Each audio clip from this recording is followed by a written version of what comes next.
How to highlight object in Capcut PC. First, import the video clip to the timeline. Then duplicate the video clip and place it above. Select the duplicate clip and go to the mask tab. Click on Add Mask. Then select Circle Mask. Adjust the size and position. To make highlight effect, select the main video clip and go to the adjustment. Then click on Curves tab. Find Luma curve. Then right click to hold and drag it down. Now highlight effect applied.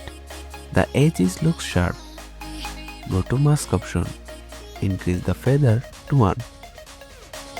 Now it looks fine. Now to follow the object, move the playhead to the start. Select the upper layer. Go to the mask tab. Add keyframe. Now move playhead to right where object is moved. Then move the circle mask according to the object's position. Reposition and resize the mask. Capcut will automatically insert keyframes as you move the masking circle, ensuring a smooth transition. Continue moving to the end of the video like this. Let's see the preview. So that's how you can highlight objects in Capcut PC. Thanks for watching.